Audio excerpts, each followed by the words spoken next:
శ్రీకాకుళం జిల్లాలో ఎమ్మెల్సీ దువ్వాడ శ్రీనివాసరావు ఇంటి వ్యవహారం ఒక్కసారిగా రచ్చకెక్కిన తర్వాత ఎమ్మెల్సీ దువ్వాడ శ్రీనివాసరావు పూర్తిగా కూడా ప్రజలకు దూరమైనటువంటి పరిస్థితులు ఉన్నాయి.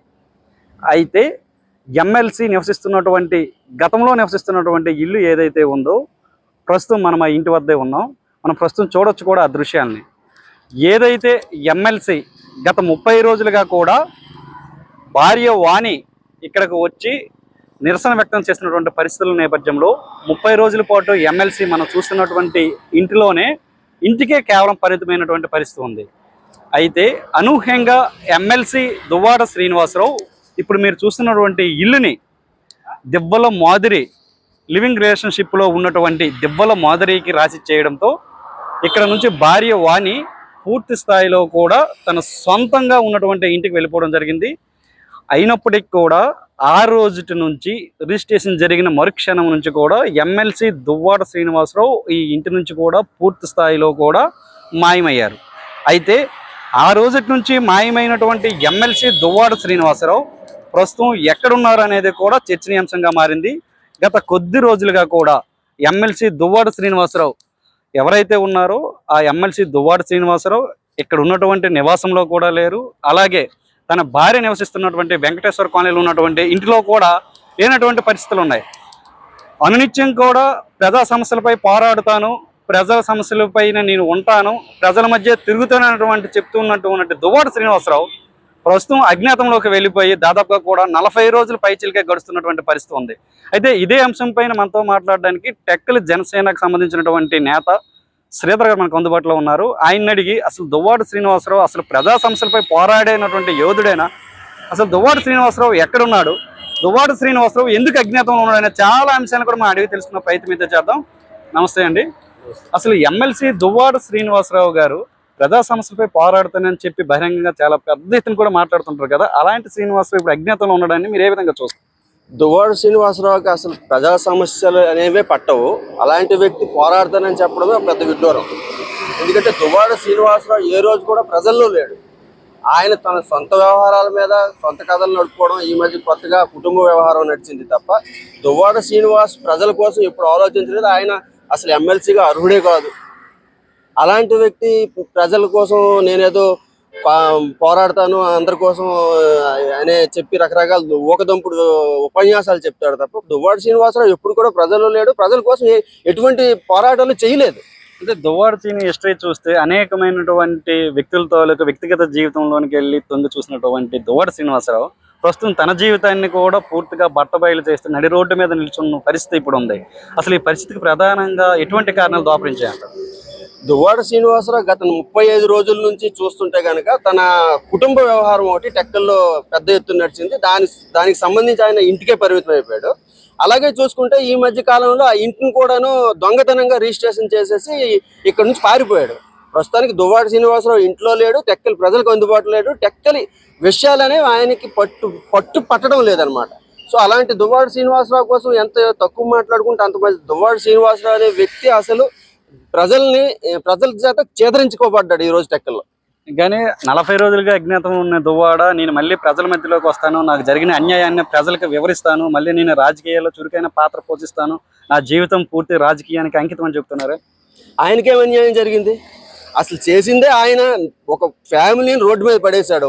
వాణి 2 పిల్లల్ని పెళ్లి చేసిన ఒక అమ్మాయి ఉంది, పెళ్లి కాని ఒక అమ్మాయి ఉంది. ఎంత పెద్ద అంటే ఈడొచ్చిన అమ్మాయిల్ని భార్యని రోడ్డు మీద పడేసి వాళ్ళని అన్యాయం చేసిన వ్యక్తి ప్రజలకేం న్యాయం చేస్తాడు?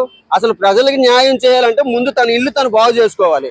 అలాంటి సమర్థత లేని అసమర్థపు వెధవులు ఇలాంటి మాటలు మాట్లాడితే ఏం బాగుంటుంది చెప్పండి. కానీ తాను 20 ఏళ్ళుగా కూడా రాజకీయాల్లో ఉన్నాను, 2 దశాబ్దాల కోసం టెక్కలి నియోజకవర్గంలో ప్రజా పోరాటమే చేసిన చెప్తున్నటువంటి పరిస్థితి కూడా ఉంది కదా. ఆయన 20 ఏళ్ళుగా ప్రజా పోరాటాలు అయితే చేయలేదండి.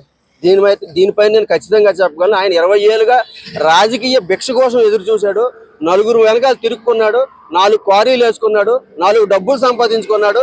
అలాగే అంతకు మించి ఆయన ప్రజల కోసం ఈ రోజు వరకు ఎటువంటి కార్యక్రమం నిర్వహించలేదు. నేను ఖచ్చితంగా దానికోసం ప్రతిదీ విత్ ప్రూఫ్ నేను చూపించగలను. ఎందుకంటే దువ్వాడ శ్రీనివాస్ ప్రజల దగ్గరికి వెళ్ళి అమ్మ నీకేం సమస్య ఉంది, నేనేం తీర్చాలని ఒక్క రోజు కూడా అడగలేదు. ఈవెన్ గత ప్రభుత్వ హయాంలో ఉన్న టైంలో కూడా దువ్వాడ శ్రీనివాస్ తన సొంత వ్యవహారాల కోసం తిరుక్కున్నాడు. తన అప్పటి ముఖ్యమంత్రి జగన్మోహన్ రెడ్డి కాలు ముక్కొని ఆయన వెనక్కి తిరుక్కున్నాడు తప్ప ఏ రోజు కూడా ప్రజల కోసం ఒక సమస్య కోసం పట్టించుకోలేదు. అంటే 45 రోజులుగా అజ్ఞాతం ఉన్నటువంటి దువ్వాడ నిన్న అనూహ్యంగా కూడా అమరావతిలో, శ్రీకాకుళం, విజయనగరం జిల్లాల్లో ఉన్నటువంటి నాయకులతో జరిగినటువంటి ఏదైతే ముఖాముఖి కార్యక్రమం నిర్వహించారో వైఎస్ఆర్సీపీ చెందినటువంటి ఎవరైతే జాతీయ పార్టీ నాయకుడు జగన్మోహన్ రెడ్డి ఉన్నారో ఆ కార్యక్రమంలో ఆయన పాల్గొన్నారు కదా. ఎస్, నిన్న ఒక దొంగల ముఠ మీటింగ్ అనేది జరిగింది నిన్న అమరావతిలో జగన్మోహన్ రెడ్డి నేతృత్వంలో. అందులో మా జిల్లా నాయకులు అందరూ వెళ్ళారు. ఈ దొంగల ముఠ అందరూ అక్కడే గూడుపుటాని ఏదో చేసి వచ్చారు. ఏం చేస్తారు, ప్రజలకు ఏం చెప్పాలనుకుంటున్నారు? ఏదో మేము ప్రజల తరపున పోరాడుతున్నాం, ప్రజల సమస్యల కోసం మీటింగ్ పెట్టుకున్నాం, ఈ తొక్క తోటకూర ఇలాంటివన్నీ అంటే మీడియాలో చూపించి మళ్ళీ ప్రజలకు మభ్య పెట్టి మళ్ళీ ప్రజల ముందుకు రావాలని ఆలోచన చేస్తున్నారు. దువ్వాడ శ్రీనివాస్ నన్ను ఫోటోలో చూస్తే వెనకాల ఉన్నాడు అక్కడ. అసలు జగన్మోహన్ రెడ్డి కనీసం మాట్లాడడానికి కూడాను ఆయన సుముఖ చూపించలేదని విశ్వసనీయ వర్గాల సమాచారం. దువ్వాడ శ్రీనివాస్ అనే వ్యక్తికి అసలు జగన్మోహన్ రెడ్డి ఇప్పుడు పట్టించుకోవట్లేదు. బూట్తో తంతానని టైప్ లో మాట్లాడాను అనే విషయం నన్ను తెలిసింది మాకు. అయితే ప్రధానంగా ఇంకొక అంశం మీరు చెప్పండి, అసలు దువ్వాడ శ్రీనివాసరావు రాజకీయాలకి ఇంకా పనికొస్తారని నమ్మకం ఉందా ప్రజల్లో? ఖచ్చితంగా దువ్వాడ శ్రీనివాసరావు అనే వ్యక్తి రాజకీయాలకు అయితే పనికిరాడు. ఎందుకని అంటే ఈ రోజు దువ్వాడ శ్రీనివాసరావు ప్రజల ద్వారా ఎన్నుకోబడిన ఎటువంటి పదవుల్లో కూడా ఆయన ఒకసారి జడ్పీటీసీగా జడ్పీ ఉపాధ్యక్షుడిగా పనిచేశాడు. ఆ తర్వాత ఏముంది, ఎమ్మెల్యేగా 2-3 సార్లు అవకాశాలు వచ్చింది. ఏ రోజు కూడా ఎమ్మెల్యేగా ఎన్నుకోబడలేదు. అంటే ప్రజలు చేతరించారు ఆయన. అలాంటి వ్యక్తి ఇంకా ప్రజల కోసం మళ్ళీ నేను ప్రజల్లోకి వస్తాను, నా బాధ చెప్పుకుంటాను, నేను అది చేస్తాను, నేను ఇది చేస్తానంటే ప్రజలు కూడా అవతల అంగీకరించే పరిస్థితులు లేరు. సో ప్రజలు ఇవన్నీ గమనిస్తున్నారు. Duvvada Srinivasarao family drama episode మొత్తం గత 40 రోజుల నుంచి ఏం జరుగుతుంది, అసలు ఉన్న ఇంటిని, ఉన్న భార్యని, పిల్లల్ని రోడ్డు మీద పడేసి దొంగతనంగా రిజిస్ట్రేషన్ చేసి పారిపోయిన వ్యక్తి ప్రజల కోసం ఏం చేస్తాడు? ఏం చేసే పరిస్థితి అయితే లేదు. అంటే గతంలో అచ్చెన్నాయుడు నివసిస్తున్నటువంటి సొంత గ్రామం అయినటువంటి నిమ్మాడి గ్రామంలోనికి వెళ్ళి కూడా సవాల్ వేసినటువంటి పరిస్థితి కదా, ఆ ఫైర్ ఇప్పటికి కూడా ఉంటది అంటారా? ఇప్పుడు దువ్వాడ శ్రీనివాస్ కి ఫైర్ ఉండాలనుకుంటే నేను ఆ ఇంటి ముందు మాట్లాడుతున్నా, దమ్ముంటే రమ్మని చెప్పు, ఎదురుగా మాట్లాడతాను. దువ్వాడ శ్రీనివాస్ కి ఆ ఫైర్ ఎక్కడుంది?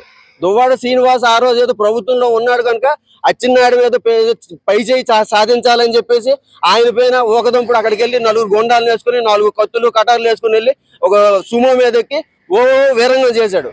అదే రోజు కానీ అచ్చెన్నాయుడు కానీ తలుచుకుంటే అక్కడే గొడ్డలిప్పు తంతాడు. అలాంటి అచ్చెన్నాయుడు కూడా కనుసైకి చేయలేదు. ఆయన జస్ట్ ఆ ఊరుకున్నాడు కనుక తిరిగి వచ్చాడు. లేకపోతే దువ్వాడ సీని ఎవడంటే పట్టించుకుంటాడు?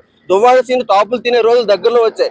ఇంకా ఎక్కువ మాట్లాడితే మామూలుగా ఉండదు పరిస్థితి. నేనైతే ఖచ్చితంగా చెప్తున్నా, దువ్వాడ శ్రీనివాస్ ఒళ్ళు దగ్గర పెట్టుకుని జాగ్రత్తగా ప్రజల కోసం ఏమైనా చేస్తాడా చెయ్యడా డిసైడ్ చేసుకుంటే మంచి. నాకు తెలిసి అయితే ప్రజలు పట్టించుకోరు. కానీ దువ్వాడ శ్రీనివాసరావు ఒక మహిళతో అడల్టరీ అనే ఒక కొత్త పదం తీసుకొచ్చి మరి సంబంధాన్ని నడుపుతున్నటువంటి పరిస్థితి ఉంది కదా, ఈ అడల్టరీ కథ ఏంటి అసలు? అదే పెద్ద విడ్డూరంగా ఉంది. ఈ అడల్టరీ అనేది ఏంటి? కొత్త పదం డిక్షనరీలో కొత్తగా చేర్చిన పదం అనమాట. అడల్టరీ అంటే సెక్స్ చేసుకునే దానికి కొత్తగా వీళ్ళు పదాన్ని సృష్టించి, అంటే వీళ్ళు విచ్చలవిడి శృంగారాన్ని అడల్టరీ అనే ఒక కొత్త వాక్యాన్ని చేర్చి దాన్ని ప్రజల్లో వదిలారు అనమాట. సో దీన్ని కూడా ప్రజలు చాలా చూశారు. ఈ అడల్టరీ అంటే ఏంటి అనే దానికోసం చర్చలు జరిగాయి. దువ్వాడ శ్రీనివాస్ ఇలాంటి పనికిమాలిన పనులు చేసి దానికి మళ్ళీ క్యాప్షన్ పెట్టుకోవడం అనేది ఎంత విడ్డూరం అంటే సిగ్గు చేయడు. అసలు ప్రజలు దీనికోసం ఎంతగా చర్చించుకుంటారంటే దువ్వాడ శ్రీనివాస్ లాంటి ఒక చట్టసభల్లో ఉన్న వ్యక్తి ఇలాంటి పనికిమాలిన పనులు చేసి ఒక భార్యని, పిల్లల్ని పక్కన పెట్టి ఇంకో మహిళ కోసం ఇంత చండాలంగా వ్యవహరించే విధానం చూస్తుంటే నిజంగా ప్రజలైతే చేదరిస్తున్నారండి. అంటే దువ్వాడ శ్రీనివాసరావు మళ్ళీ ప్రజల్లోకి వెళ్ళి మహిళల దగ్గరికి వెళ్ళి ఏం చెప్పుకుంటాడు? అసలు మహిళలు ఏ విధంగా దువ్వాడ శ్రీనివాస్ స్వాగతించే అవకాశం ఉందంట? దువ్వాడ శ్రీనివాస్ ప్రజల దగ్గరికి, మహిళల దగ్గరికి వెళ్ళి ఇంకెళ్ళి ఏం చెప్తాడు? నేను ఇంకో మహిళతో ఉన్నాను, తప్పని పరిస్థితుల్లో ఉన్నాను, నన్ను మరి ఇలా జరిగిపోయింది, నాకు ఏదో కొంచెం మీరు చూడాలి, ఎందుకంటే ఏదో తప్పని పరిస్థితుల్లో నేను ఇలా చేయాల్సి వచ్చింది అనే సొల్లు కబుర్లు చెప్తాడు. చెప్పిన వెంటనే అక్కడ ఉన్న మహిళలు చెప్పుతూ తీసి చంపగలు కొడతారు. అదే జరుగుద్ది ఇంకా రానున్న రోజుల్లో, అది జరుగుద్ది, అదే మనందరం చూస్తాం కూడాను. అయితే ప్రస్తుతం అయితే మాత్రం దువ్వాడ శ్రీనివాసరావు గత 40 రోజులుగా కూడా అజ్ఞాతంలో ఉండి ప్రజా సమస్యలపై పోరాడుతున్న చెప్పడం అయితే మాత్రం పూర్తి విడ్డూరంగా ఉందంటూ కూడా జనసేన నాయకులు అయితే మాత్రం టెక్కల్లో ఫైర్ అవుతున్నటువంటి పరిస్థితి అయితే ఇప్పటి వరకు మనం చూసాం. కెమెరా పర్సన్ శేఖర్తో శ్రావణ్, సీ న్యూస్, శ్రీకాకుళం నుంచి.